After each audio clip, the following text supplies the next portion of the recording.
Patch વર્કના વાસ્તે flower આવો હોય છે, એ પછી બીજો ફ્લાવર બી હોય તો ચાલે, પણ એના અંદર મતલબ આટાનું ધ્યાન રાખવું પડે છે. તો આ ફર્સ્ટ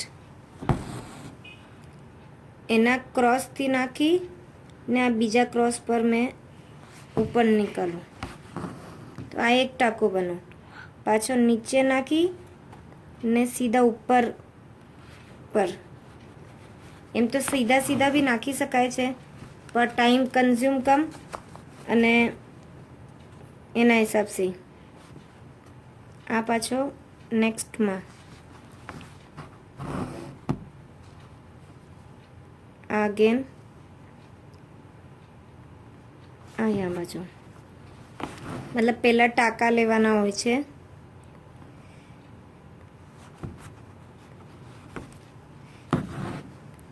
અને આ લાસ્ટ આ ટાંકા થઈ ગયા આપના લોટસમાં.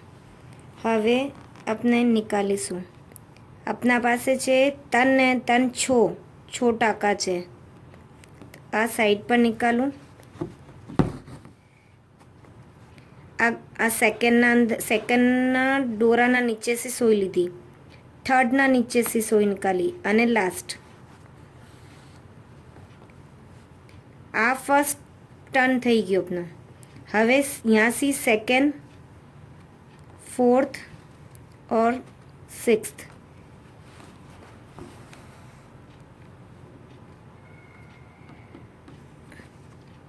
Again second, fourth, sixth. ધ્યાન રાખવાનું કે દોરો એને નીચે ઉતારતા રહેવાનું તાકી બરાબર બનતું રહે. સેકન્ડ દોરાના નીચેથી સોય નિકાલવી છે ને, આટો કપડાના અંદર ના આવે એટલું ધ્યાન રાખજો.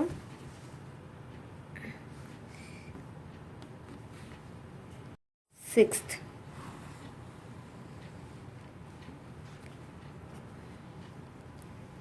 આમ બાસ્કેટ ટાઈપ ફાઇન લાગે છે, બના પછી સેકન્ડ, ફોર્થ, સિક્સ્થ.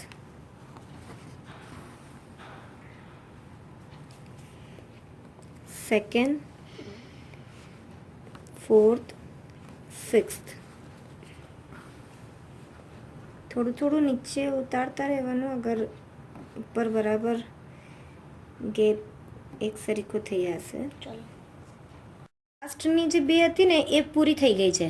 તો હવે આપણે શું કરશું કે આ સેકન્ડ પરથી લેવાની છે, સેકન્ડ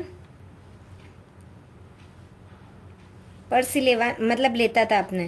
તો હવે આપણે છે ને શું કરીશું, direct fourth, third and fifth, અહીંયાથી third and fifth,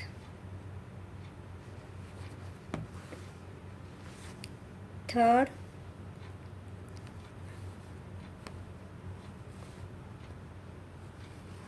fifth, third,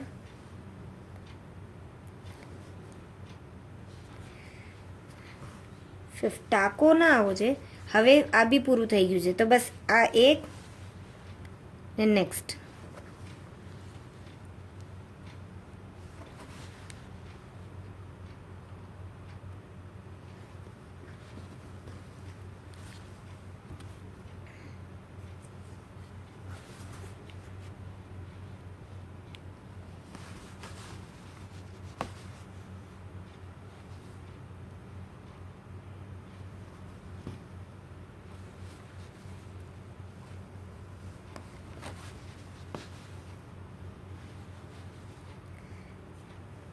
લાસ્ટમાં નીચે નાખી આ જો આ આપની બની ગઈ લોટસ સ્ટિચ.